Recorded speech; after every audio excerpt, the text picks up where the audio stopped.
There are many common misconceptions about marijuana and its user. One myth is that all marijuana users are lousy citizens with no jobs.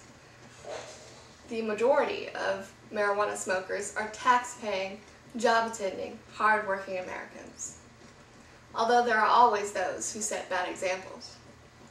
Alcoholics don't shine a great light on the legalization of alcohol, and there are those who smoke cigarettes that set bad examples as well for children and young adults.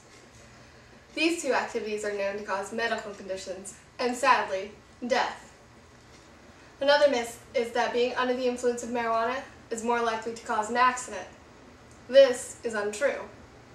It has not been scientifically proven that marijuana usage causes accidents. In reality, a smoker is more likely to slow their speed and become more aware of their actions. Someone who is under the influence of alcohol is not aware of their actions and tends to be more reckless and damaging. Reports of those who have caused an accident or fatality and have been under the influence of marijuana have most likely combined their usage with other intoxicants. What most Americans don't know is that the legalization of marijuana is a solution to a myriad of problems. The American deficit is currently $14 trillion. That is a massive number that is continually rising. We are unable to pay other countries for what we owe them. And who can take a country that is broke seriously? The unemployment rate currently sits at 9.2%, which is a dramatic increase from 5 years ago at 4.6%. The unstable economy and the inflation of debt have caused an international recession that hurts Americans every day. It doesn't help that the American government has sunk $29 billion and counting into the war on drugs with minimal results. Not to mention that the incarceration rate of marijuana offenses in 2009 hit 858,000, according to the National Organization for the Reform of Marijuana Laws. The majority of those incarcerated are in for simple possession. Their actions are hardly criminal. It costs, on average, $45,000 a year to house them in jail or prison. That's approximately $38 billion a year. By legalizing marijuana, America can begin decreasing the national debt through taxation. There are no known hard numbers because of the legality of the issue, but marijuana is known to be a $1 trillion industry. The government is remiss to ignore such an opportunity to make heinous amounts of money on the taxation of marijuana.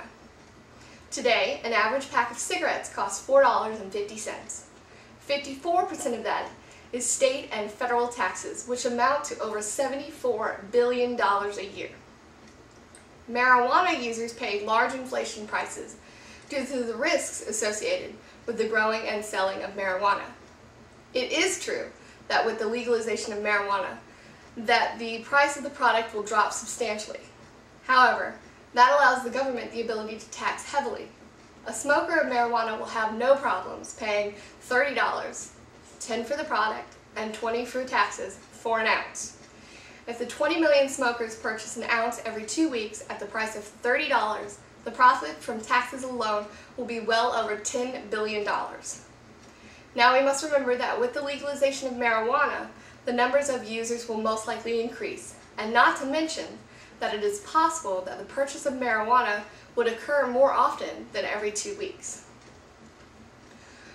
With the legalization of marijuana, the Food and Drugs Administration would become involved in the regulation of the product. This would mean that there would be little to no contamination from other drugs. Nowadays, users put themselves at risk with unknown buyers, leaving themselves vulnerable to purchase a product that is laced with dangerous other drugs. The regulation of marijuana would lead to a cleaner and safer product for all. How would the legalization help increase employment? For one, the legalization would allow for farmers to grow marijuana and employ pickers and workers. This would give lifetime farmers who are losing money on their farm the ability to get back into the business. Secondly, production plants would be created, just like the tobacco companies. Employees would work in the factories to produce, roll, and pack marijuana for selling. Shops would pop up to sell marijuana and employ many. Thirdly, Permits could be sold to allow for private growing.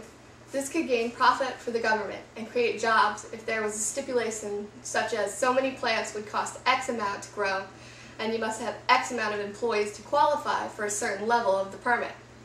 This permit would require a renewal fee every year and can be quite substantial. As for the war on drugs, legalizing marijuana will cripple the illegal industry for quite some time. The cost of making the product is little, and the profit margin is large for those who sell the product now. 60% of their income depends on the marijuana market. It costs more time and money to create and supply their drugs. And because the government would be gaining money from the production of marijuana, it could well afford the costs of fighting against the harsher drugs. Like alcohol and cigarettes, there are, of course, drawbacks, but they are minimal compared to the former recreational drug activities.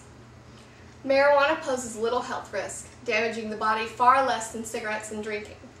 It is impossible to overdose on marijuana like it is to suffer from alcoholic poisoning and die. The legalization would also place an age limit on smokers, which would help control children and teens from gaining the product.